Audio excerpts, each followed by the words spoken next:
Hey, Michael here.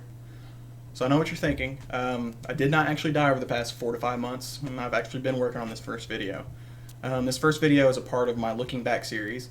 This Looking Back series, I plan on looking back on games from years prior that have meant a lot to me over the years. The first game I'm doing one on is The Last of Us. The Last of Us is a game that's very important to me.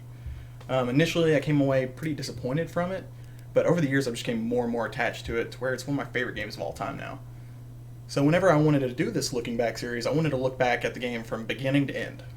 And because of that, and there's a lot to talk about in this game, it's a pretty mammoth video. So I ended up splitting it into two halves. The first half will be this week, and the second half will be next week. So without further ado, here's looking back at The Last of Us in 2020.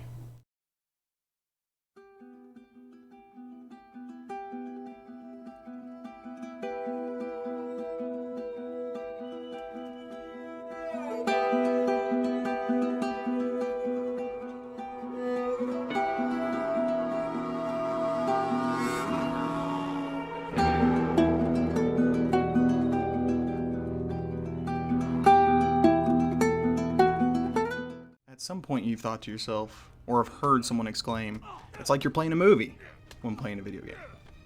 The majority of the video game industry has been aiming to get closer and closer to giving the player that feeling. But the first developer I felt that achieved that was Naughty Dog. Naughty Dog, the developers of Last of Us and the Uncharted series, have focused on giving the player that feeling since their inception. Over the years they've gotten closer and closer to achieving that, but no game exemplifies that better in my eyes than The Last of Us. With The Last of Us Part 2 being released recently, I wanted to go back and revisit the original and see how it holds up in 2020. But first, let's look back and see how Naughty Dog got to The Last of Us. In 1996, Naughty Dog had their first huge hit with Crash Bandicoot on the original PlayStation. They had been around for more than a decade prior, but Crash put them on the map. Over the course of the PlayStation's lifetime, Naughty Dog developed 3 Crash games and Crash Team Racing. But in 1999, they started development on their first PlayStation 2 title, Jak and Daxter: The Precursor Legacy. Wonder why they changed that subtitle. The original Jak and Daxter was a well-regarded 3D platformer for the time, and it was lauded for its variety and impressive graphics. For the most part, it plays like a standard 3D platformer of the era, with some impressive technical features such as day-night cycles.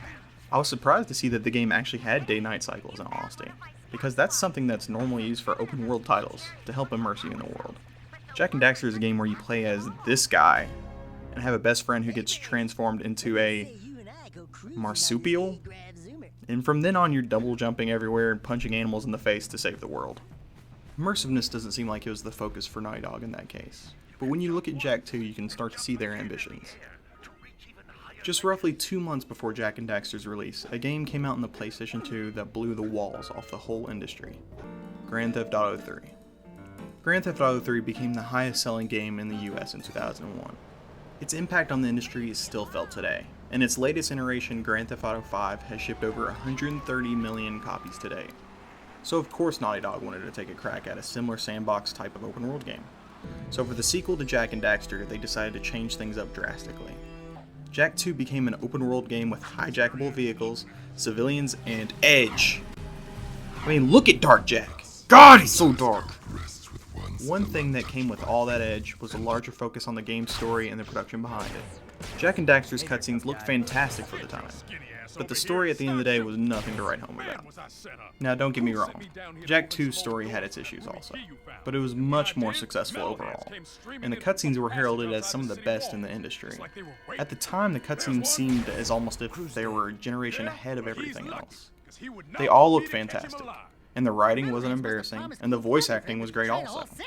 Back then, it was very rare to find any game that nailed all 3. Just take a look at this. You forgot your fortune cookie. I know what it says. Beware of nutcases. Ah! Let me go! Rosie, you both die. Ah! Shit! Rosie, let me see where you're... What are you doing? Get him! Freeze! Ah! Ah! This was what you had to expect when playing most games back then. So it's easy to see why critics and players alike were blown away by Jak 2. A little over a year later, Naughty Dog followed up that success with Jak 3. And being released that soon after meant that it was more of a refinement than an advancement of the series. It was still well regarded, and it also finished off the trilogy in a satisfying manner. So after the success of the Jak series, what would Naughty Dog work on next? Well, after Jak 3 was released in 2004, the end of the generation was quickly approaching, and most developers were already looking ahead to PS3 and 360 projects. So with all that information, class, let's all say Naughty Dog's next game together.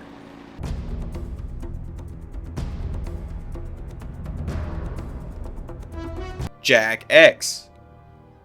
Yeah, so after Jak 3 finished off the trilogy, Naughty Dog decided to make another car racing game. Okay, fine, it's a combat racing game, because kart doesn't have enough edge. Anyways, Jak X was fine, and proved once again that Naughty Dog are surprisingly good at developing racers, considering they made Crash Team Racing back in the day also. With Jak X wrapped up, the road ahead for Naughty Dog was completely uncharted. Sorry about that. As I was alluding to, Naughty Dog spent the next 6 years developing the Uncharted series. And this is when I'd argue Naughty Dog truly came into its own. The original Uncharted was a flawed but promising start to the series. At the end of the day, like Jak and Daxter, the precursor legacy. God, I hate that title. Uncharted felt like a test case for what the series would truly become. It played like almost every other third-person shooter of the era. And by that I mean you hide behind cover 75% of the time, and occasionally you pop out and take out some bad guys that take way too many bullets. Uncharted was most successful in its story department, and although it heavily apes Indiana Jones and the like, it managed to tell an enjoyable story with lovable characters. After Uncharted, the sky was the limit for Naughty Dog. With their next game, Uncharted 2, they truly became the Naughty Dog you know today. Uncharted 2 was a landmark game, and blew away the whole industry. In 2009, with a 96 rating on Metacritic, it became the highest rated game of that year. Who cares about the critics though? You're here for me, right?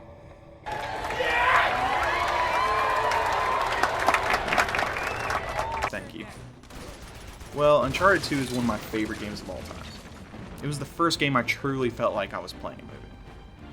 There are so many sections in Uncharted 2 that I couldn't believe I was actually playing. One mission you're being chased by a tank that's destroying a whole village to get to you, and then the next you're in the middle of an enemy convoy and you have to jump from truck to truck and take them out each one by one. The set pieces are amazing, but they wouldn't be anywhere near as impressive if it wasn't for the improvements made to the combat. Naughty Dog did away with the enemies that eat all of your bullets, and made a focus to push the player out of cover, all to give that feeling of fluidity and improvisation to the combat.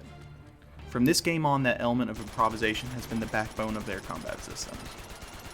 Sometime after Uncharted 2, Naughty Dog split into two separate teams, and the team that was behind Uncharted 2 moved on to a new project not tied to the Uncharted series at all, while the other team started work on Uncharted 3. The latter released next, and while it didn't quite live up to the standard set by Uncharted 2, it still ended up being another enjoyable adventure with your favorite mass murderer, Nathan Drake. Overall, it was uneven, but it succeeded at blending elements of the original Uncharted and Uncharted 2, and continued the hot streak Naughty Dog was on. While the Uncharted 3 team was refining the Uncharted series, the team behind Uncharted 2 started working on a post-apocalyptic game very much inspired by works like The Road and Children of Men. And that game was The Last of Us.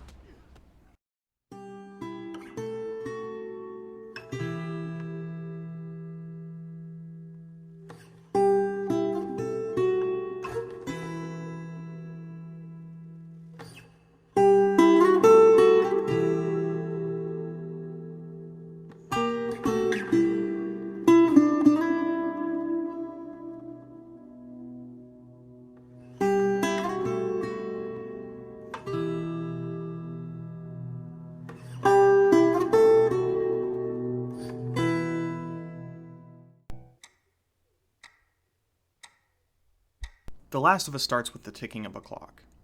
The characters do not know it yet, but time has already started ticking down for the human race. Huh. Well, that was grim. Sorry about that. The prologue follows our main protagonist, Joel, his daughter Sarah, and his brother Tommy during the events of Outbreak Day. It starts with Joel arriving home late for work and Sarah surprising him with a watch for his birthday. We'll talk about it in the morning. All right, good night. Hey, Scoot. Monday at work, huh? What are you still doing up? It's late. Oh, crud, what time is it? It's way past your But bedtime. it's still today.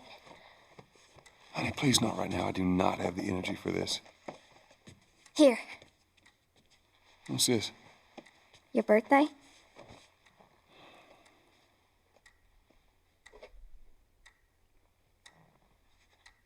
You kept complaining about your broken watch. So I figured, you know. You like it? Honey, this is... It's What? nice, but I think it's stuck. It's not... What? No. Oh, ha ha. Where did you get the money for this? Drugs.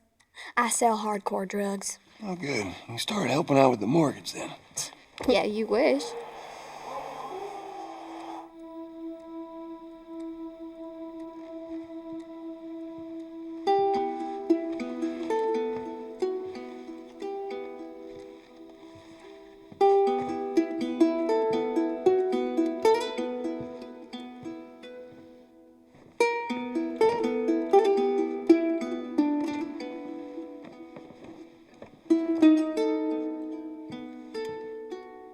Good night, baby girl.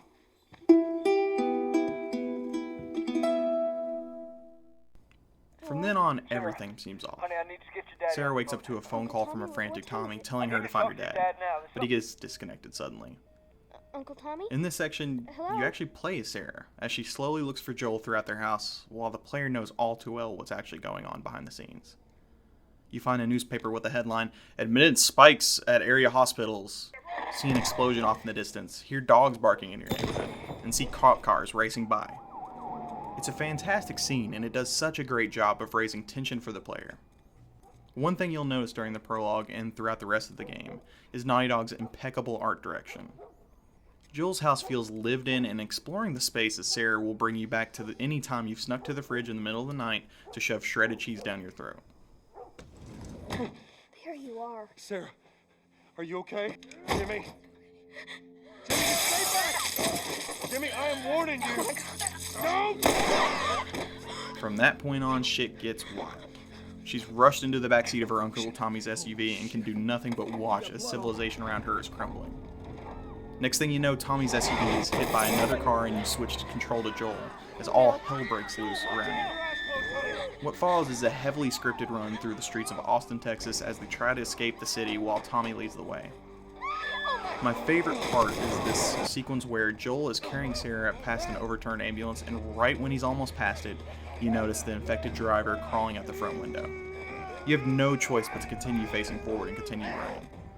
All the while seeing the shadow of the infected driver chasing you in the ambulance headlights.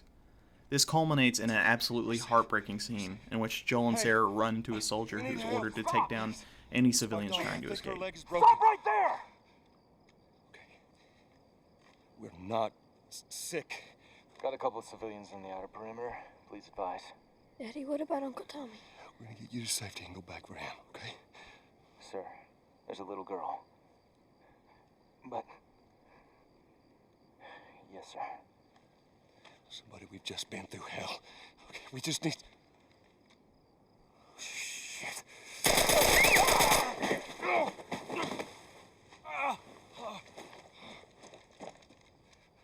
Please don't.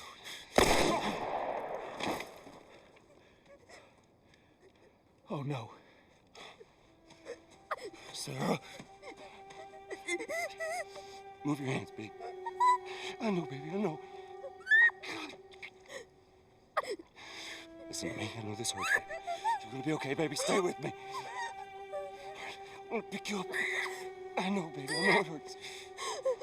Come on, baby, please. I know, baby, I know. Sarah. Baby. Don't do this to me, baby. Don't do this to me, baby. Come on. No. No. No. No. No. Please.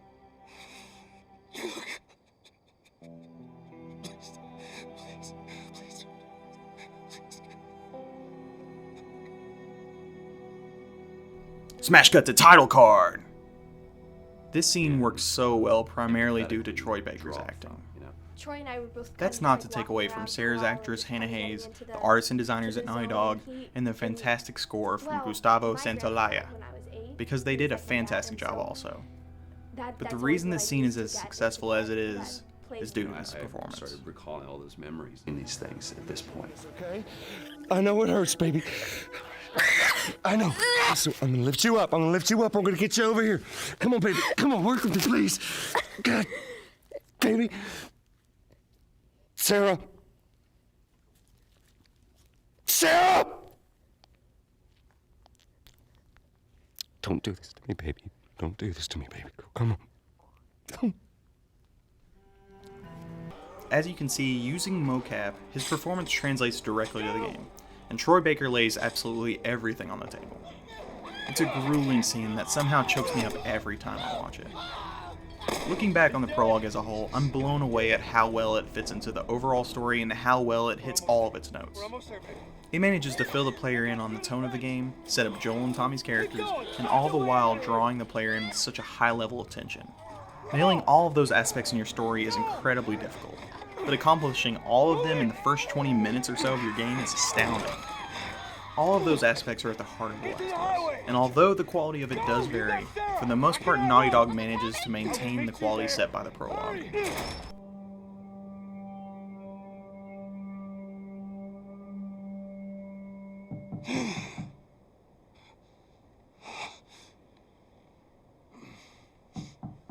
"20 years later, Joel is living in Boston with Tess, his partner in smuggling.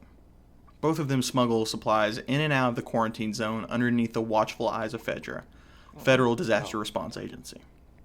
In the past 20 years, the government has all but collapsed and retreated to just a few different quarantine zones, Boston being one of them. In the first few hours of The Last of Us, there's a big focus on the state of the world and all of the different factions within it. FEDRA controls these quarantine zones, but at the end of the day, they care more about keeping the peace rather than doing well by its people. In Boston, you see them break down the door of an apartment, drag its occupants out to test them for infection, put down an infected citizen, and gun down another citizen who runs. Don't try to get involved either, or you're next. They control every aspect of the QZs, and make sure to take care of themselves before they take care of their citizens. Luckily, there's the Fireflies. The Fireflies are a rebel group that are out to take back the QZs from Fedra, and they actually end up hiring Joel for a job. Let's not get ahead of ourselves though. Let's talk about Joel and Tess's relationship. From the very first cutscene after the time skip, there's a lot of questions about their relationship. Their banter seems more like that of co-workers rather than two people in a romantic relationship. It's a relationship defined by need rather than want, which is an aspect of The Last of Us' story that I've always loved. In video games, you rarely, if ever, see a relationship like Joel and Tess's. You either get relationships like, I love my partner and they love me, hope nothing bad happens to one of us, or a relationship that develops into that previous one over the course of the game. Or lastly, you have relationships in BioWare games, where all you have to do is initiate enough dialogue with a character until you all have sex, and suddenly you all are in love forever. Okay, maybe that last one doesn't hold up because I actually fell in love with Garrus. Now, of course, that's being a little reductive. Games like Saints Row 4 actually handle romantic relationships with a deft touch. Hey Pierce, What's on your mind? we've had some good times together, haven't we? Hell yeah. Singing, shooting, running the country. Want to add casual sex to that list? I normally don't swing that way, but fuck it, I'm down. But seriously, you rarely see a relationship as gray as this one in video games. And this was back in 2013. We'll talk more about Tess later though. Might as well not waste any more time and get straight to the violence. Joel and Tess are looking for a man named Robert who owes them a bunch of guns. On their search for him, Boston primarily acts as a tutorial for the mechanics you're going to be using for the rest of the game. The first being an introduction to the environmental puzzles you're going to be seeing the rest of the game. Might as well just get this one out of the way now, because I do not want to talk about them any more than I have to. The environmental puzzles in The Last of Us are by far the worst aspect of the game. I wouldn't even go as far to call them puzzles. They're so simple that you can solve them in most cases as soon as you look at them. These puzzles consist of moving ladders and planks to traverse the environment and occasionally finding an item or hitting a lever to help your allies proceed. On my initial playthrough back in 2013, they became a slight annoyance by the end, but they hurt the pacing of the game considerably on additional playthroughs. The reason being, Naughty Dog primarily uses these sequences to further the story and develop the characters. But on replays of The Last of Us, you've already heard all this dialogue countless times. I just wish there was an actual puzzle element to most of these sequences. Luckily, the sequel is a massive improvement in that regard, and it has much better puzzles overall. After being introduced to The Last of Us's idea of puzzles, you move on to your first encounter with infected enemies. The infection that has spread around the world in The Last of Us is actually based on a real-life cordyceps fungus that infects ants. Here's Neil Druckmann and Bruce Straley, the directors of The Last of Us, discussing how they landed on using this fungus as the basis for the infection that is destroying the human race. The early inception for it really came from a BBC video we saw called Planet Earth, where they were talking about a cordyceps fungus. This cordyceps fungus gets inside of the brain and controls these ants, and mandibles start chomping, they grow up to higher areas, cordyceps fungus sprouts out, and then it germinates. And essentially uses them to spread its infection and take over whole colonies, sometimes wiping them out. As soon as we saw it, we were intrigued by the idea of what if it jumped to humans?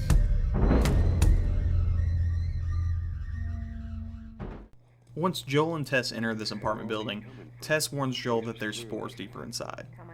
These spores come from an infected that is in their last stage of life, and their only biological function is to continue to spread the infection.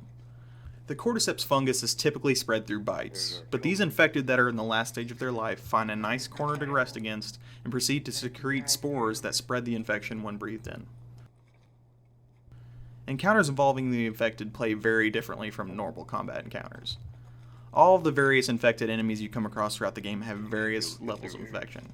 The most common and basic form are called runners, and they are the first infected you run into. In most encounters with the infected throughout The Last of Us, you have the option of completing them stealthily, and the first encounter introduces the player to that fact. You can easily lead infected around using bottles and bricks laying around the environment, and you can pick them off one by one accordingly. But you know what they say about best laid plans, and that's 100% true in regards to playing The Last of Us stealthily. I'll come back to that later though. Unlike some of the other infected you run into later on in the game, runners will notice you if you fall within their sight lines. You can do just about anything else and they won't notice you though. If they do see you, then you have multiple ways to fight back.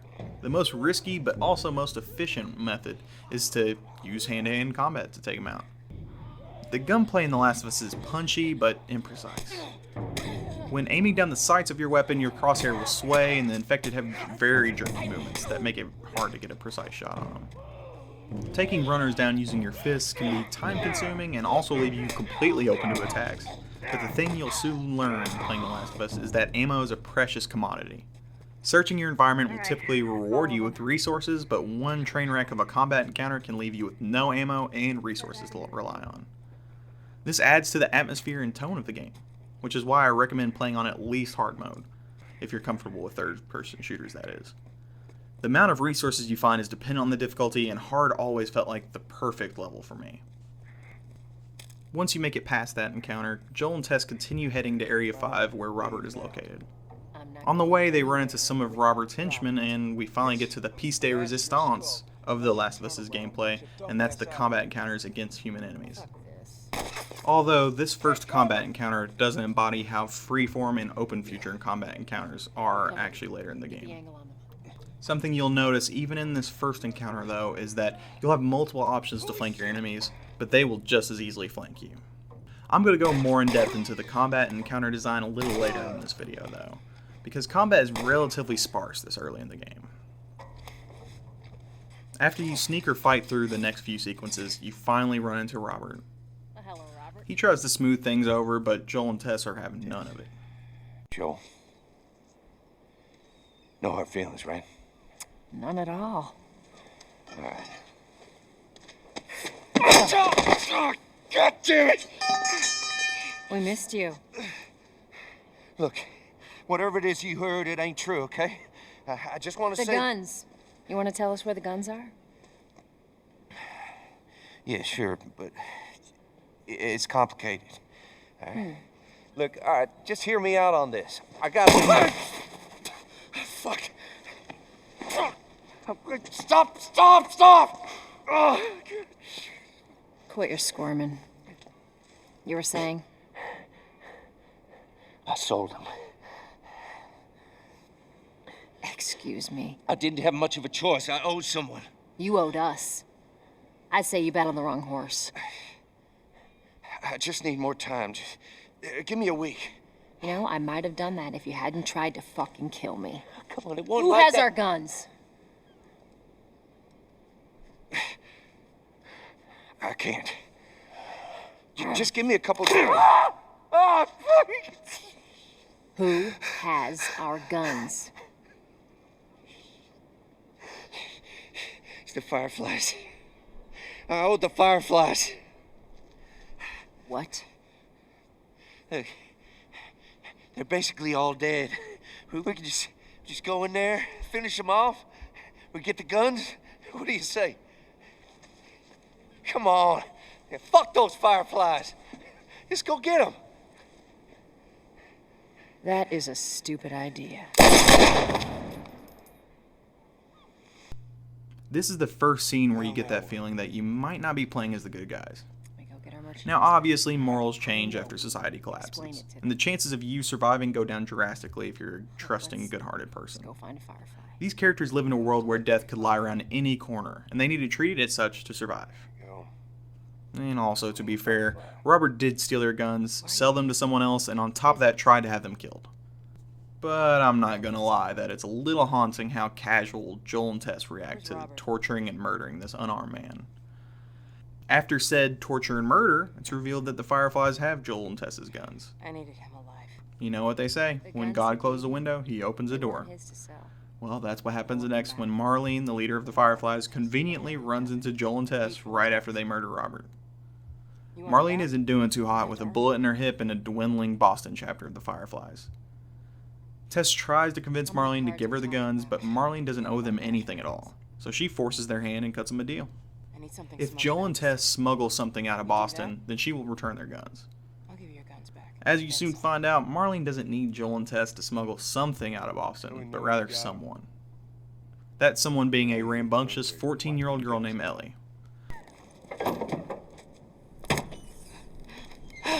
Whoa. Come on now. Get on up. Fuck away from her! Let her go. You're recruiting kind of young, aren't you? She's not one of mine. Oh, shit. What happened? Don't worry, this is fixable. I got his help. But I can't come with you.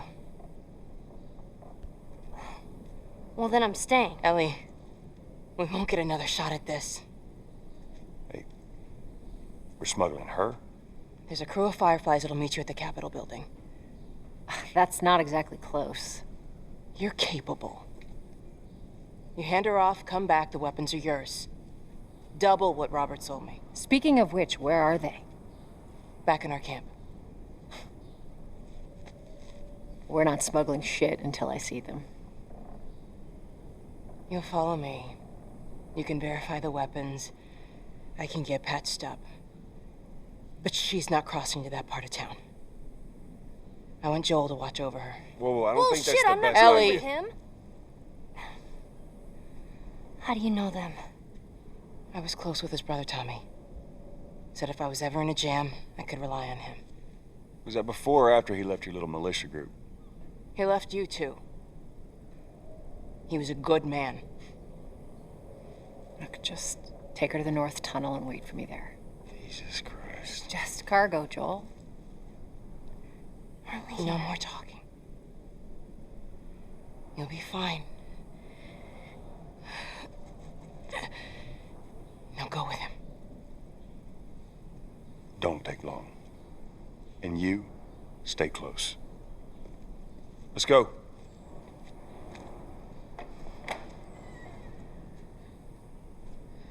Once Joel and Ellie make it back to the apartment, Ellie points out Joel's watch is broken, and this is when you realize why Joel really doesn't want to smuggle Ellie out of the quarantine zone. That is, if you already hadn't made the connection. He doesn't want to get attached to another little girl who could potentially die in this post-apocalyptic world. His broken watch is the only thing he keeps in memory of Sarah, and make sure to keep a close eye on any scenes in the future where Joel looks down at his watch. Joel and Tess use one of their secret tunnels to help smuggle Ellie out of the quarantine zone, but are soon ambushed by federal officers. Don't do anything stupid. Move. Turn around, on your knees. You scan him, I'll call it in. Put your hands on your head. This is Ramirez at Sector 12, requesting pickup for 3 stragglers. Understood. Look the other way. Gonna make this worth your while. Shut up. Tired of this shit. Mm-hmm. What's the ETA? Couple minutes.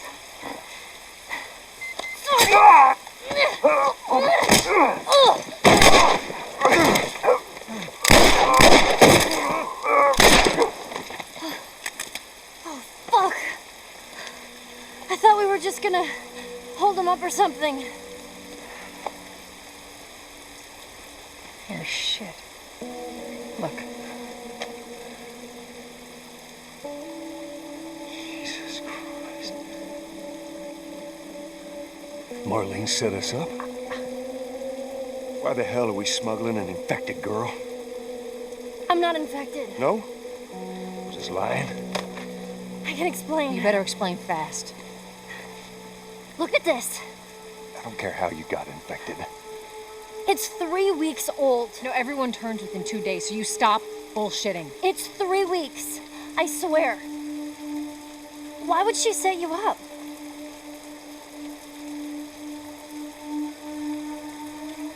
I ain't buying it.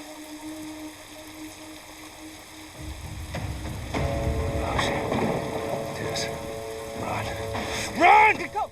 Notice how Joel completely leaves Ellie behind here, but luckily Tess tells her to come with him. It further signifies Joel's survivor mentality that was shown in the prologue. Keep driving, Tommy. What follows is a difficult action sequence. That is, unless you're able to successfully sneak past these 5 federal officers.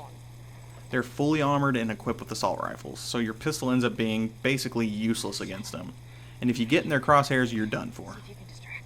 Luckily, they're no match for your trusty 2x4 and the dozens of bricks laying around. The melee weapons you pick up throughout The Last of Us and the litany of bricks and bottles you find laying around can easily become your best friends if used well.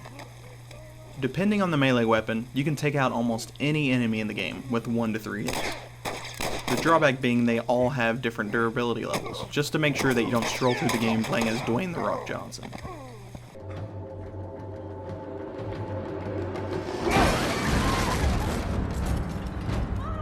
I've been looking for you.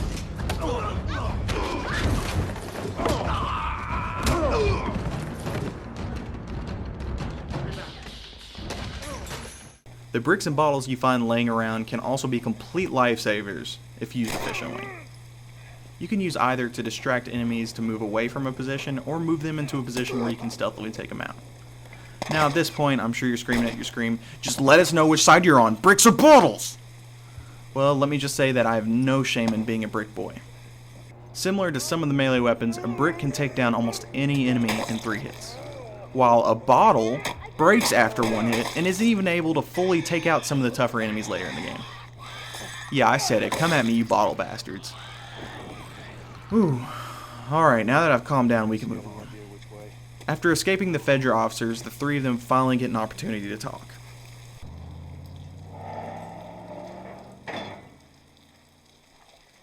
All right, there you go. Look, what was the plan? Let's say that we deliver you to the Fireflies. What then? Marlene, she said that they have their own little quarantine zone with doctors there still trying to find a cure.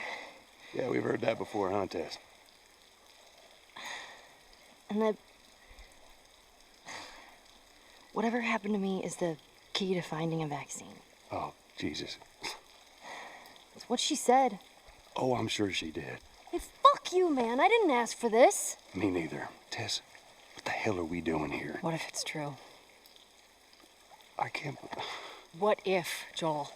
I mean, we've come this far. Let's just finish it. Do I need to remind you what is out there? I get it.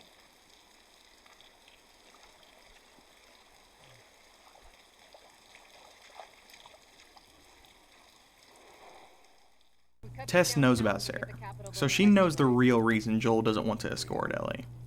I also love her succinct, "I get it," she says to Joel to put an end to their discussion.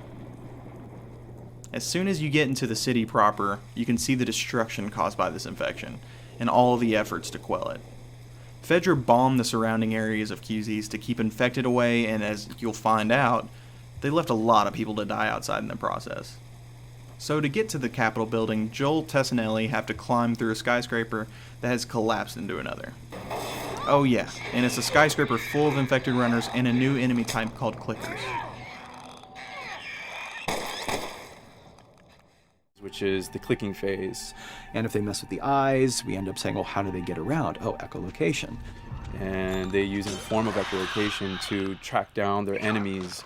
Just like bats, or even some blind people can see by making a clicking sound, a sound that on its own wouldn't be very scary. And then to associate it with something that people in this world are very fearful of, so that as you're exploring an environment, all of a sudden you hear this click, and you're seeing everybody just get frightened, just everybody duck, everybody hushes. Now, even just one clicker within a combat encounter forces you to change your strategy completely. To avoid them, you're forced to slowly walk around them, or they'll seek you out. In these first few encounters with them, you're forced to actually contend with them and runners at the same time also. You have to avoid being in the eyesight of the runners while still walking slow enough to not be hurt by the clickers. You might as well be walking through a minefield, considering once a clicker notices you and gets close enough to you, it's a gruesome one-hit kill. Clickers can't be defeated using hand-to-hand combat or a stealth takedown. Now that is unless you have a shiv. Shivs are craftable items that can be used to unlock certain doors, kill clickers stealthily, or save your ass when a clicker is inches away from biting your neck. They are a one-use item for the majority of the game, so you have to rely on the crafting system to make more. The crafting system and how resources play into it are one of my favorite elements of the game. It really sells the player on what the character is experiencing in that moment, and also how it would truly feel to live in this world. It's difficult to balance the right amount of resources against what you think the player's going to need, and making sure that the player feels like they're getting just enough to survive, but not too much that they feel like they're a powerhouse. We wanted you to be forced to make some choices in the world that showed how depleted the resources were. So if there's a particular point in the story where the characters are having a particularly difficult time surviving, then we want you as the player to be finding fewer items, farther apart, harder to survive. We will item starve you at the same time that those characters are feeling starved and worn out. Then you expose something to them. Oh, here's a cache, and if I can just get into that cache. Oh, look, there's a wealth of things in here. God, I was so worried. My health was low. If I had run into a combat, because it's always that thing in your head, it's that Hitchcockian thing about the danger that you see is less meaningful than the danger that's in your head. Due to the limited resources, you run into scenarios where you have to choose between crafting a Molotov or a health kit, due to the shared resources between them. Almost everything you can craft shares resources with another, and due to that, the player feels the need to search areas meticulously until they can find anything to help them out in their journey. At the start of the game, you're limited as to what you can actually craft, and you rarely find resources, which can make some of the opening hours some of the most difficult of the whole game. As you move further in the game, you start to collect more and more resources to the point where you just can't carry anymore. When you first encounter this, it can be frustrating, but it's there to force you to use your current resources. I love this because it pushes you to experiment with different weapons and items that you might not be inclined to. Normally when I play games, I'm almost always guilty of hoarding resources and items till the end of the game, when I should have been using them along the way instead. If you fill up on a particular resource, you can craft an item and then continue to pick up more, which reinforces you to continue exploring the environment. It's a very well designed system due to how it connects to almost everything in the game. Not to mention it differs from most other games with a crafting system in that you don't have to pause the game to craft anything. You can craft any item with a touch of 2 buttons at any point, and even when you check your backpack to see what resources you have, it doesn't take you out of the gameplay at all. The stuff that we finally ended up implementing, you press select, you get into this menu, then you D-pad left and right through the slots, and then D-pad up and down will change the weapon, and and then just, you don't have to press X or anything, you just select out of it. When you're still, like Joel is here, that's fine, but then as soon as you get into an actual situation, so I'm gonna go over here and cause some trouble. Okay, so here they come, oh god. All right, so now I'm out of ammo. Now I need to like get back in that menu. I have to like run away from them, get into the menu, get out of it. And it ends up feeling like super clunky. Like again, okay, I'm out of ammo again. Get out of here. I need to take out one of my other long guns. And now Bill's in trouble. Bill's in trouble over here. And I've got to like I'm in a menu now and it's like, oh shit, whoever designed this UI is so bad. Like, what were they thinking? Bill's gonna die. In theory, it worked, but then in practice, it felt a little clunky. We wanted it to be the absolute minimum amount of button presses. You don't say to yourself, oh, I'm never going to be able to do this in time, so I'm just going to give up. I'll die, I'll restart, let me try again. You want to always make the player feel that there is a way to survive. They can just do this fast enough. And like what's gonna go in now, if you just left, right D-pad through this stuff, you swap out your guns, like between long gun and short gun. If you're now on this gun and you were to hold X to pick your gun. So it all happens within the same system that you're using to slot the weapons. The other resources you pick up throughout the game are pills, parts, and tools. Okay, the game calls them supplements instead of pills, but you're picking up pills. You can use these pills for skill upgrades such as increasing your maximum health, lessening weapon sway, and improving your healing speed. The skill upgrades end up being so helpful that you'll inadvertently turn into Lewis from Left 4 Dead when you see him. Pills here! Pills here! Parts and tools can be used to upgrade a weapon's reload speed, fire rate, and a bunch of other specific attributes tied to specific weapons. I do wish most of the upgrades felt more worthwhile overall, but most of them end up being minor improvements. Although I still appreciate that you have a way to upgrade your weapons, and the fact that you have free reign to upgrade anything as long as you have the resources is great. Let's get back to the story though. Once Joel, Ellie, and Tess make their way through the tilting skyscraper and a subway station underneath, they find themselves outside of this Revolutionary War museum.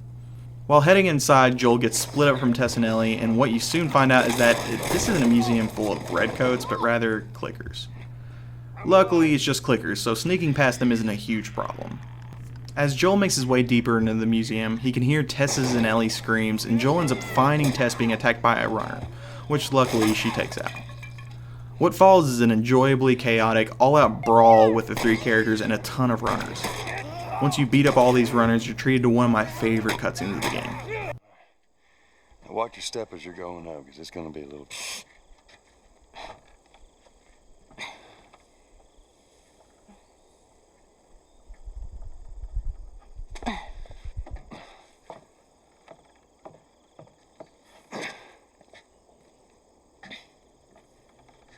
So is that everything you hoped for? Jury's still out. But man, can't deny that view. Come on, this way. Hey, let's pick it up.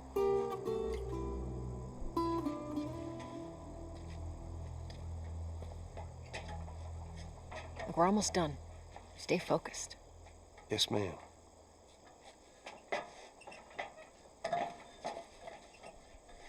Notice how Joel looks at his watch right after talking to Ellie. There's so much subtext within this scene, and you might not know it yet, but every character has internal strife they are currently dealing with at that exact moment. You also have Gustavo's incredible score coming in at the end of the scene.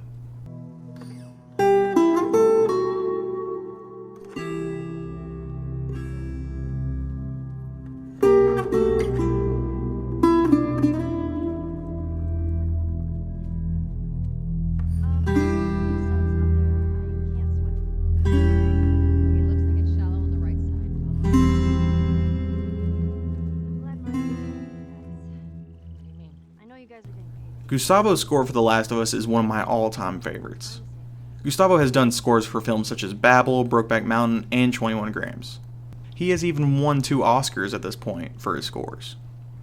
He uses a wide variety of instruments that you wouldn't think necessarily would work together, but they end up sounding beautiful together all the same. This soundtrack is so distinctive, and it's used wonderfully throughout. For example, the main theme will play when Joel thinks about Sarah, such as at the end of the last scene. When I think back on The Last of Us, the score is always one of the things I think of. and it truly is one of the main pillars of the experience. At the top of the museum, you can see the Capitol building on the horizon, and it's not too long before you actually make it there. Inside, they find that the Fireflies they were supposed to hand Ellie over to are all dead. What happens now? What are you doing, Tess?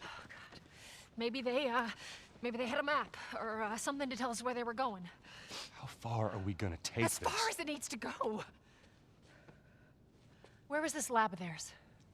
Oh, she never said. She only mentioned that it was someplace out west.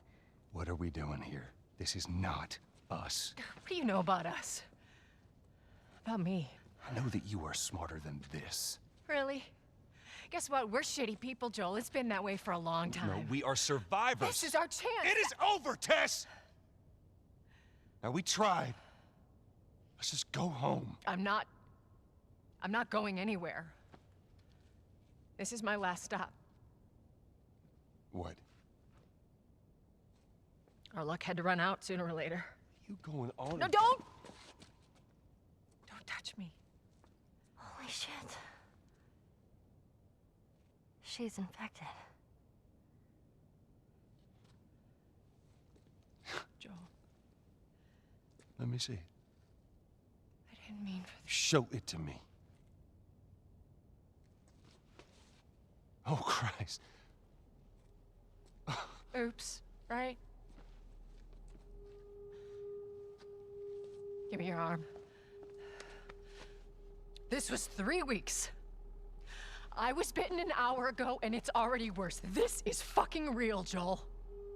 You've got to get this girl to Tommy's. He used to run with this crew. He'll know where to go. No. That was your crusade. I am not doing that. Yes, you are. Look. There's enough here that you have to feel some sort of obligation to me, so you get her to Tommy's.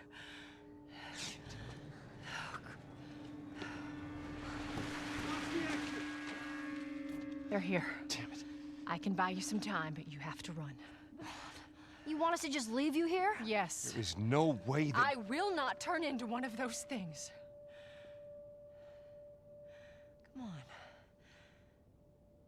Make this easy for me. I can find... No, just go! Just fucking go. Ellie, I'm sorry. I didn't mean for this. get a move on.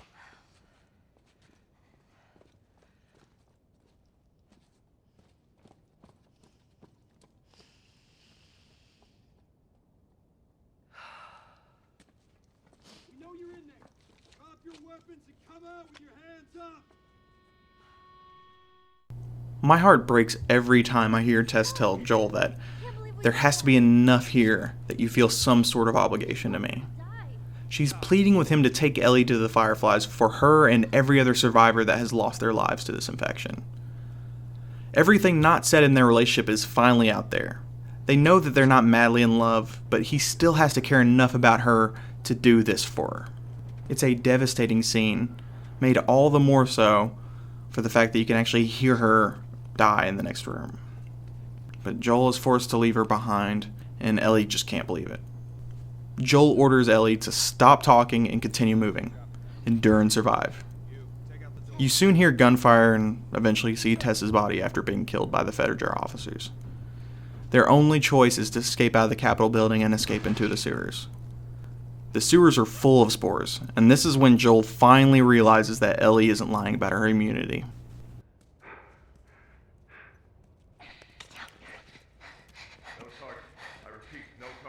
There's a soldier over there. Copy that. How the hell are you breathing in this stuff? I wasn't lying to you. What follows this encounter is a quiet section of Joel helping Ellie across this flooded subway station, since she can't swim. This section allows you to dwell on Tess's death and everything that just occurred. The Last of Us handles falling action in such a fantastic way, because it follows its climactic scenes with slow, introspective scenes, and rarely do you ever see through the developer's storytelling machinations. Once outside of the subway station, Joel cuts the shit and lays everything out for her. Hey, look, about Tess. I don't even know what Here's how this thing's gonna play out. You don't bring up Tess. Ever. Matter of fact, we just keep our histories to ourselves. Secondly, don't tell anybody about your condition. They think you're crazy, they'll try to kill you. And lastly, you do what I say when I say it. We clear? Sure. Repeat it. What you say goes. Good. Now there's a town a few miles north of here. There's a fella there that owes me some favors. Good chance he could get us a car. Okay. Let's get a move on.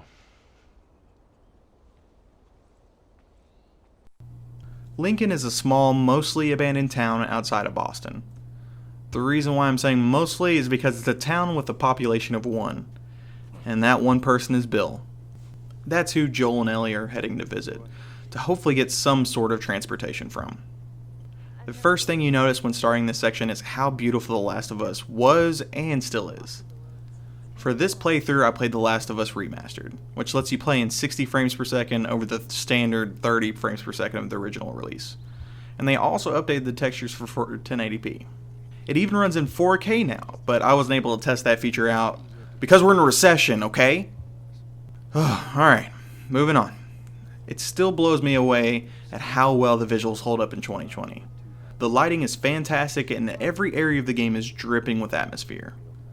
The art team clearly put their all into this because each area of the game feels distinctive and is still packed with details everywhere you look. Joel and Ellie go through countless abandoned buildings and apartments throughout The Last of Us, and all of them feel lived in. Well, previously lived in. Lincoln in particular is one of the most stunning locations in the game. Joel and Ellie start in a lush wooded area surrounding Lincoln, and as they move their way through, you're bombarded with sunlight from the sunset off in the distance, you hear birds chirping around you, you see a bunny scurry past, actual fireflies start to fly around Ellie. You somehow forget that this isn't a world full of death, if only for a few minutes. But that feeling soon fades when Joel and Ellie realize that they're in a town filled with nothing but booby traps and infected. Inside Lincoln proper, Joel and Ellie are greeted with a sign from 20 years ago notifying citizens to evacuate to a quarantine zone by a particular date. Joel tells Ellie that some cities were notified of the infection before it actually hit them, unlike most others. Exploring Lincoln, you can see the effects of that mandatory evacuation notice firsthand. Apartments are cleared out, streets aren't littered with as many abandoned vehicles as others, buildings are boarded up, giving the impression that owners hope to return to them someday. It's very haunting, and it gives you an uneasy feeling throughout. Joel surmises that Bill is going to be at his church hideout overlooking the town. And cribbing from Half-Life 2 with the Central Tower in City 17, you can see the church from almost any point in the town, similar to Boston and its Capitol building. While exploring Lincoln, Joel ends up finding a bow and some arrows, which ended up being my best friend by the end of the game. It's my favorite bow out of any game by a mile. Not to mention, this is coming after 2012, also known as Year of the Bow. Year of the Bow continues unabated. Bow, bow, a bow, a bow, bow, bow, a bow, a bow, bow, bow, a bow, a bow, bow, bow, a bow, a bow, bow, bow, a bow, a bow, bow, bow, a bow, a bow, bow, a bow, a bow. Unlike the bow in most other games, the bow in The Last of Us doesn't use the same crosshair as any other weapon. It has a dynamic line leading from the bow when aiming that shows the player exactly where the arrow will land when it hits its endpoint. It doesn't account for moving targets though, so you're forced to lead your shots in a way that truly takes practice. It's also a weapon that rewards you for headshots, because you're most likely to save your arrow when nailing those. It's also a lifesaver in regards to clickers because one headshot will take them out and it's completely silent. Getting a headshot on a clicker is easier said than done, as you soon find out, due to their constant twitching and head movements. Almost right after you get the bow, you run into one of my favorite moments in the whole game.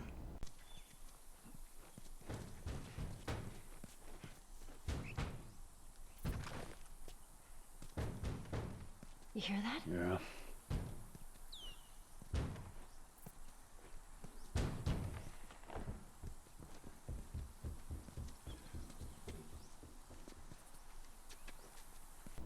Now, you could just turn around because clearly something is behind that door. But what's the fun in that?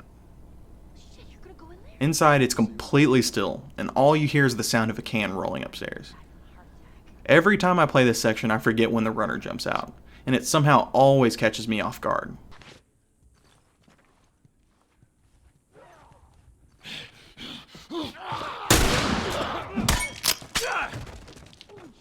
Jeez, that thing scared the shit out of me. It's a great piece of environmental storytelling, and it makes me yearn for a full-on survival horror game by Naughty Dog. Scenes like that are rare in The Last of Us, but they are still some of my favorite moments in the whole game. While making their way to the church, Joel and Ellie primarily talk about Bill. And Joel warns her that Bill means well, but he's very peculiar, and he might need to warm up to her first. You soon find out that's an understatement when Joel and Ellie finally run into him. Joel accidentally walks into one of Bill's traps, a rope that hoists up whoever it entangles with a refrigerator as the counterweight. Of course, infected hear all the commotion associated with the trap, and you're forced to take down runners and clickers coming for Joel and Ellie while she tries to cut the rope attached to the fridge. This is one of the most difficult sections of the game because you're forced to hit fast-moving targets while upside down, and some of those targets can kill you in one hit. Even with what seems like unlimited ammo, I'm not sure why Joel has unlimited ammo all of a sudden, but I'm not going to complain about it since it's so difficult. Luckily, you're saved by Bill, but they're not free yet. What follows is a mad dash through Lincoln while you try to use whatever you find against the infected chasing you.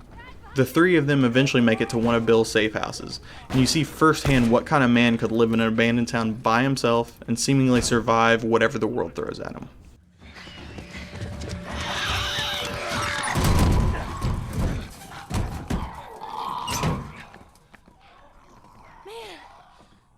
That was close. Thanks for the heroics and all. Ellie. Hey, what are you... Joel? Bill! What are you doing? Bill! Let me go. Turn around and get on your knees. Just calm down a second. Turn around All right. and get on your knees. Don't test me. Just Take it easy. any bites? No. Anything sprouting? Oh, God damn it, I'm clean! If I see so much as a twig. Ow! Stop! Son of a bitch! You done? Am I done? You come into my house, you set off all my traps, you damn near break my shooting arm. Who the fuck is this punk and what's she doing here? I am none of your goddamn business, and we're here because you owe Joel some favors. And you can start by taking these off. I owe Joel some favors. Is some kind of joke? I'll cut to the chase. I need a car. Well, it is a joke. Joel needs a car. Well, if I had one that works, which I sure as hell don't, what makes you think I'd just give it to you? Huh? Yeah, sure, Joel, go ahead. Take my car. Take all my food, too, while you're at it. By the looks of it, you could lose some of that food. Listen to me, you little shit. No, fuck you! You handcuffed me! I need you to shut up. All right? Whatever favors you think I owe you ain't worth that much. Actually, Bill, they are. Well, it don't matter, because I don't have a car that works. But there is one in this town. Parts. There are parts in this town. Meaning that you could fix one up.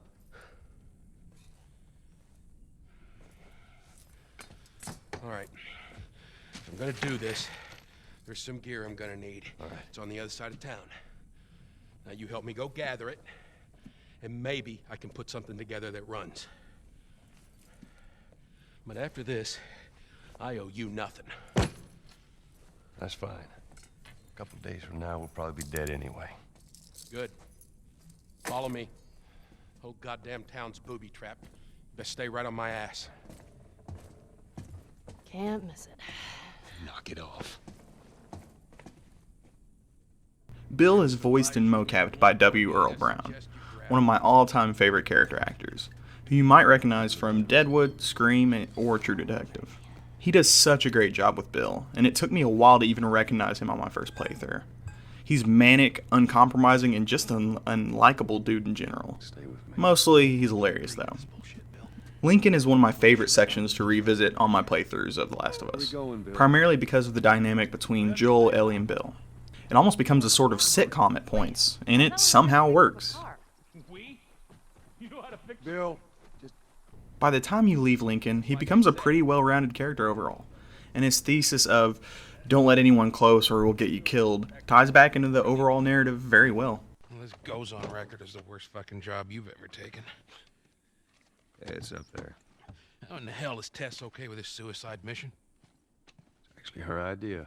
Really? Well, the broad's not as smart as I thought she was. But, fuck her. Seriously, you gotta take that kid back to where you found her. I can't just take her back. Then send her packing, let her find her own way. Look, let me tell you a story. Once upon a time, I had somebody that I cared about. A partner. Somebody I had to look after. And in this world, that sort of shit's good for one thing. Getting you killed. So you know what I did?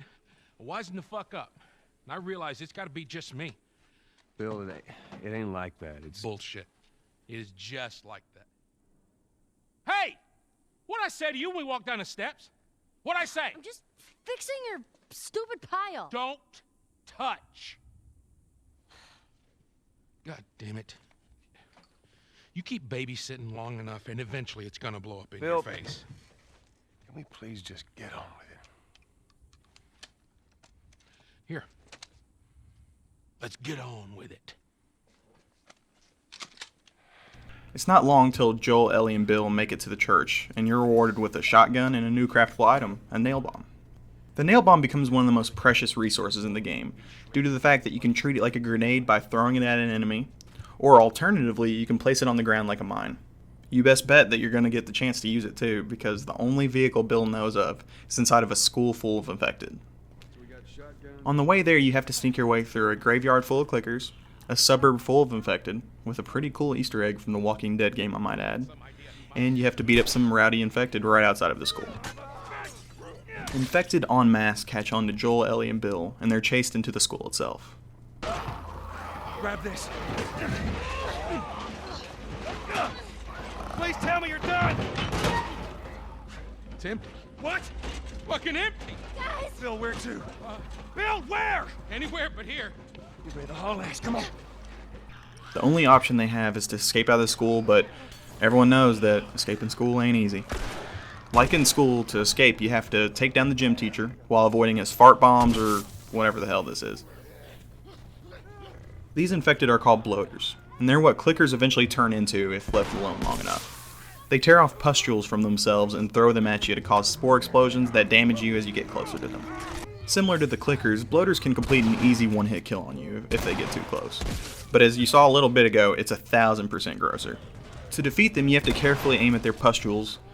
Sorry, I really love saying that word for some reason. And chip away at their armor slowly. With the constant weapon sway, you experience it can be very hard to kill them that way. So I'll almost always just throw every explosive I have at them until they're minced meat. Combat encounters involving bloaters can be frustrating at times, but when they're not ripping your head apart, they're a fun enemy to just run around and throw everything you have at them.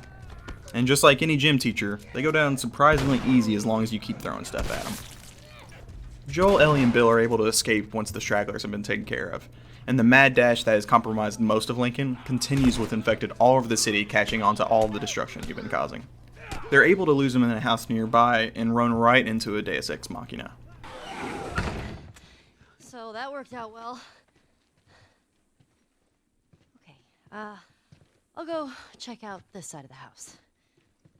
Bill? Somebody had the same idea. They stole my shit. Well, then what the hell is plan B? You ought to be thankful you're still drawing breath. That was plan A, B, C, all the way to fucking Z. And furthermore, tell Tess that she could take this job. Don't you bring Tess She into could this. shove it right It up has her nothing to do with... Jesus. What, you know this guy or something? Frank. Who the hell's Frank? He was my partner.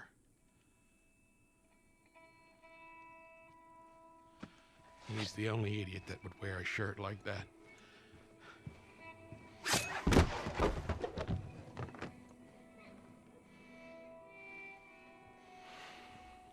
He's got bites. Here. And I reckon he didn't want to turn, so he... yeah, I guess not.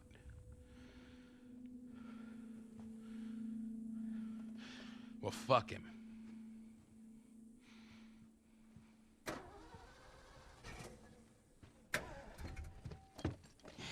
Look what I found. It's got some juice in it. That's my battery. That fucking asshole. Get out. Get out. Okay. Jeez.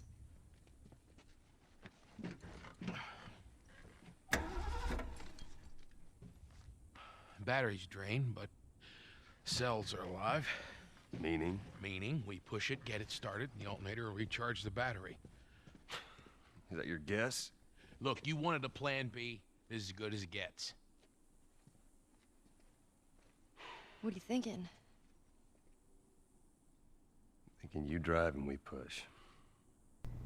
If you search the house fully, you can find the letter that Bill's partner left for him. And the letter basically insults him and tells him that he meant nothing to him. If you're really messed up, you can even give that letter to Bill. I figured you should have it. Well, that's how you feel. Well, fuck you too, Frank. Fucking idiot. You ready to go? Well, after that awkward moment, the truck needs to get a rolling start before starting. So Ellie gets behind the wheel while Bill and Joel push her down the block. Joel, Ellie, and Bill stumbling into the house with a running truck is a little too convenient for me, but ultimately it's not important enough to the overall plot to really get underneath my skin.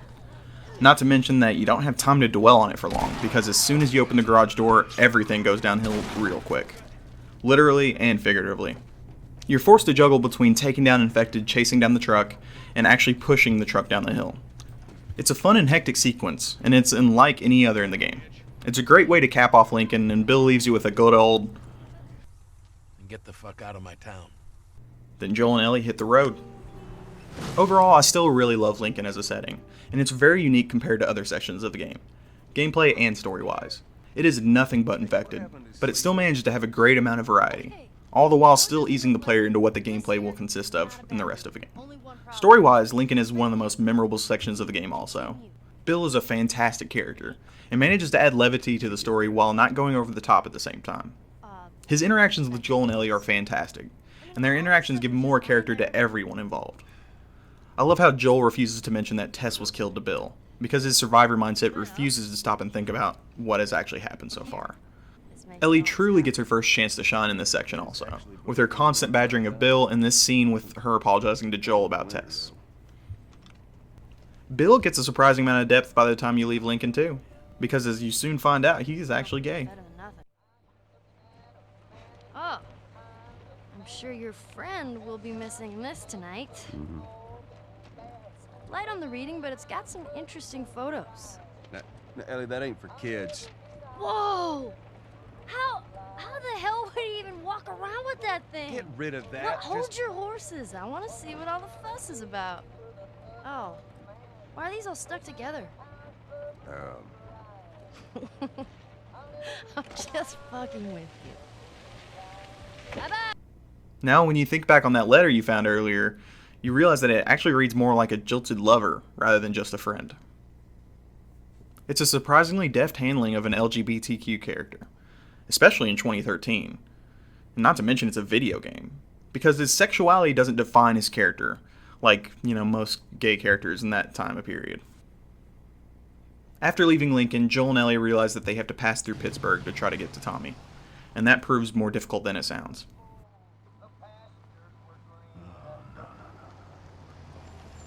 Oh, perfect. Now what?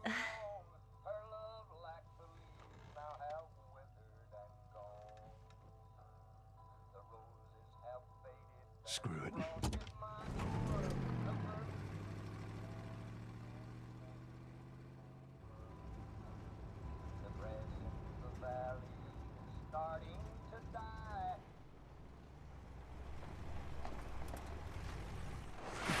Easy. Holy shit. Are we gonna help him? Put your seatbelt on, Ellie. Well, what about the guy? He ain't even hurt. Alone and forsaken by fate and by man. Oh Lord, if you hear me, please take my hand. Hope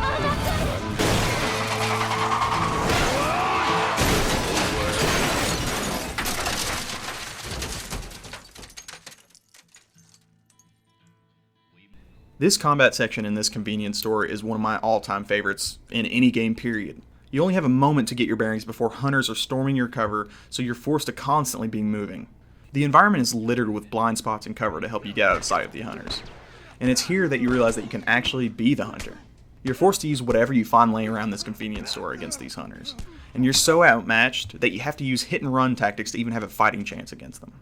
Pittsburgh as a whole has the best combat encounters in the whole game, and it's by far my favorite section of the game to play. Once you clear out all of the hunters, Joel and Ellie realize how many people these hunters have actually killed. They find a couple of corpses, which is the norm for almost any environment in The Last of Us, but they also find multiple massive piles of clothes littering the environment. They're from all the people this hunter group in Pittsburgh have killed, and this gives you an idea of how big of a group these hunters actually are. Afterwards, Joel mentions how he was actually able to see through their traps so easily. How did you know? Know what? About the ambush. I've been on both sides. Oh. So, you kill a lot of innocent people? We'll take that as a yes. Take it however you want. This line of dialogue makes you question Joel's character even further, and further muddies the character you think you know. As Joel and Ellie move further into Pittsburgh, they realize fully how large this group actually is. This hunter group is massive, and they even have a complete infrastructure in place in handling travelers passing through Pittsburgh no matter which direction they came from. What you soon find out through Naughty Dog's tremendous use of environmental storytelling is the reason they are so structured and so massive is that this hunter group were actually citizens of the Pittsburgh quarantine zone, and they overthrew Fedra. They used Fedra equipment against you while in Pittsburgh, including a Humvee outfitted with a machine gun that's near indestructible. Joel and Ellie spend the majority of their time in Pittsburgh being chased by said Humvee, and as you can guess, the hunter group in general. Pittsburgh is almost wall-to-wall encounters against these hunters, and they're by far my favorite encounters in the whole game. Most of these encounters take place in large sandboxes that you can tackle in countless ways.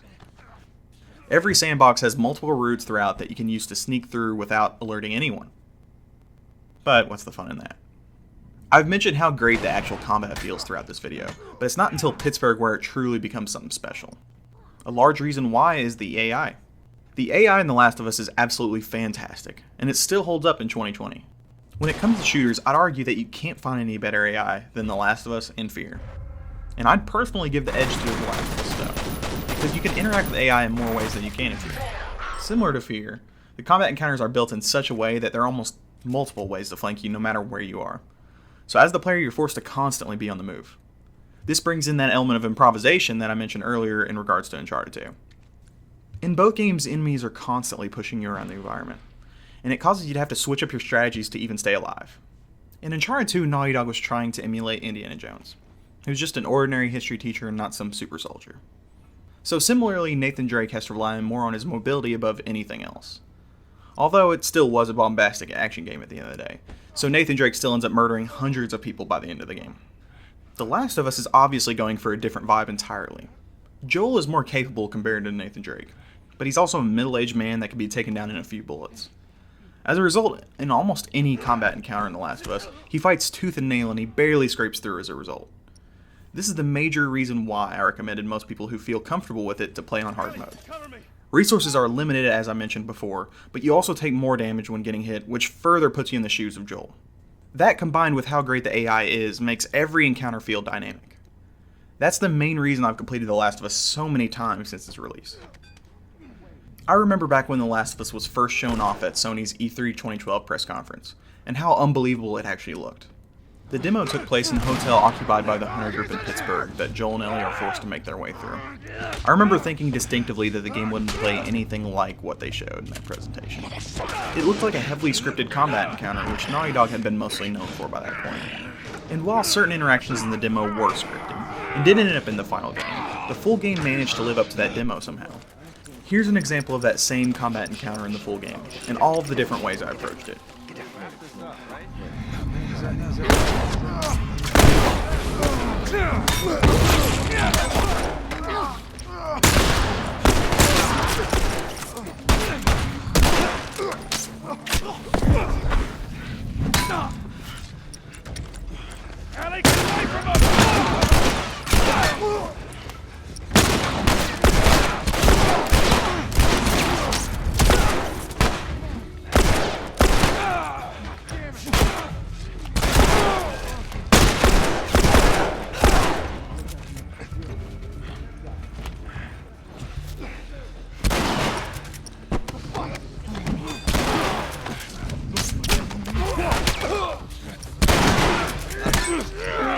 Each time I tried something new in this combat encounter, the AI responded differently as a result. And even when I used the same tactics on different retries, the AI would surprise me on how they actually responded. The AI combined with how great the combat actually feels makes The Last of Us one of my all-time favorite third-person shooters to actually play. Right after this combat encounter in the hotel, Joel gets separated from Ellie in an elevator shaft, and then you find yourself in a tense encounter against a new type of infected. These new infected are called stalkers, and they use the same ambush tactics you've used throughout the game against you. To proceed through this section, you have to find a key card, and then turn on a generator to power the door you have to escape through. Before completing either of those objectives, you're free to explore the environment at your leisure, but you can hear what sounds like infected all around you. It's a great section, only ruined by the fact that the AI for the stalkers isn't great. In this particular section, they work the best because of how cramped the environment actually is, but most encounters with stalkers involve them just scurrying between two pieces of cover constantly, and it just looks broken in action. Stalkers aren't the only threat in this basement either, though. After killing that bloater, or screaming and running past it, Joel meets his match.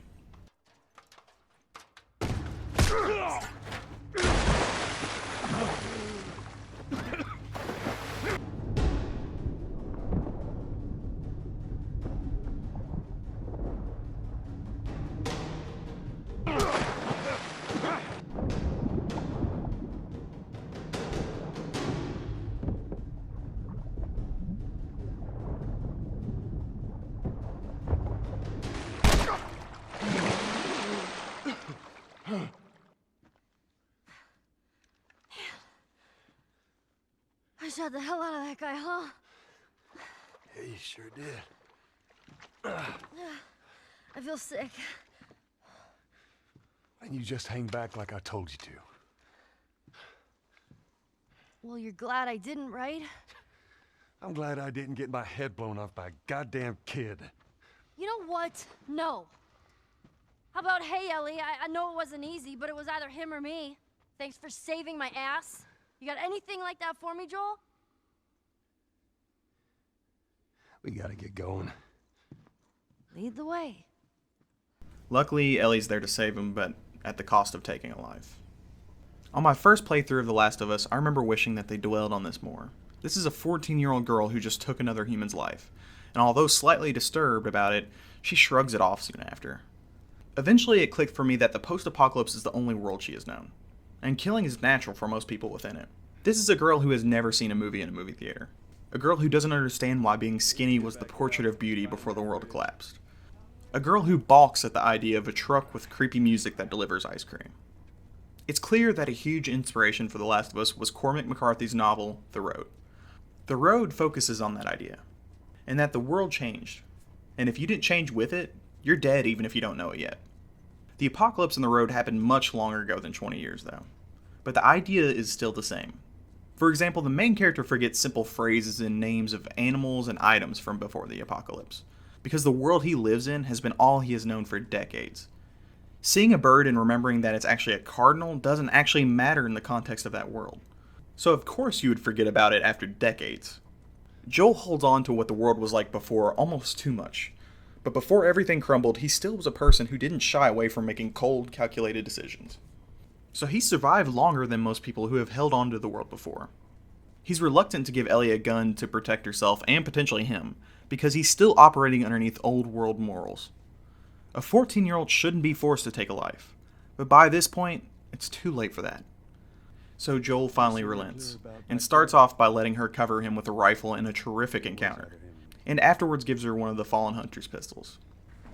After a few more sequences later, Joel and Ellie finally find themselves against the Humvee that they've seen slaughter multiple people while sneaking through Pittsburgh. This is a thrilling sequence, where you find yourself having to deal with taking out these hunters on this stretch of street, all the while staying out of sight of this Humvee. It's a thrilling wrinkle on what you've been doing while in Pittsburgh up to this point, and it acts as more of a test of your skills than anything. Sprinting from cover to cover doesn't work, so you're forced to deal with the situation stealthily. But as most encounters in The Last of Us, that's near impossible. The reason being, the stealth system in place for The Last of Us is competent, but you don't have the option of going prone or really even hiding bodies. Sure, you can technically drag a guy over to an unseen spot and take him out, but you can only hold on to him for so long before he breaks free from you. The stealth system seems like it's designed to help you even the odds against large groups of human enemies before things pop off. I do wish the stealth system was more in depth, but I feel the lack of options forces you to actually use the combat encounters more. This isn't to disparage games like Splinter Cell, because they were designed as stealth games first and foremost. But if The Last of Us was designed in the same way, then you could potentially finish the game without truly interacting with the combat system, other than a few scripted encounters. So during this Humvee encounter, you're basically forced to flee the situation as soon as the Humvee catches sight of you on the street.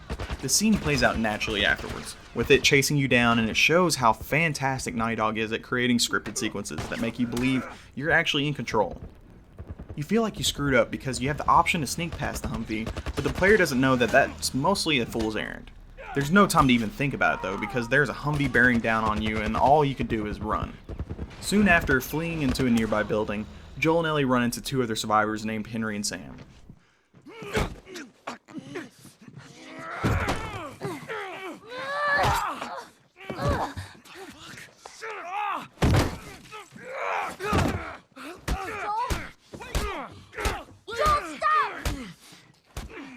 Look! Leave him alone. Easy, son. Just take it easy. It's all right. They're not the bad guys. Lower the gun. They're brothers who are trying to make it through Pittsburgh also, to meet up with the survivor group they were split up from. Naturally, Joel doesn't trust them, but he doesn't have a choice because they're going up against a whole army. Henry leads them to a hideout he has overlooking a gate that leads out of the city, but they have to wait until nighttime to sneak past. During nighttime, the guards at the gate primarily watch out for infected with a massive searchlight, and take down anything that comes into view. This makes for a great combat sequence where you have to deal with infected and hunters at the same time, and you can even pit them against each other. I wish more encounters throughout the game were like this, but luckily that's something rectified later in the series. Once you take care of those enemies, the four of them are able to make it through the gate, but the Humvee pulls up right outside. All right, kid, come on. There you go. Come on. Oh, shit. Hurry, hurry. Ellie!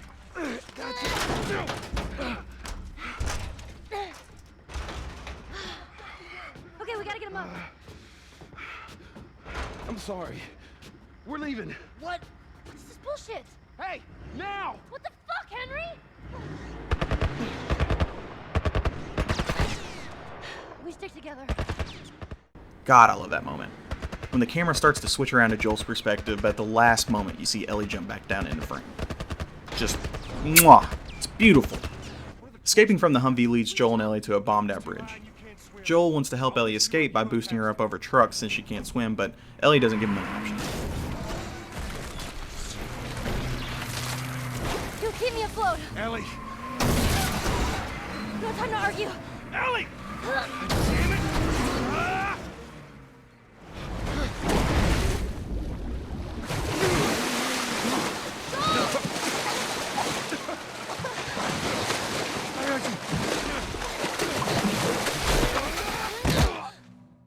And with that, that's the end of the first half of my looking back at The Last of Us in 2020 video.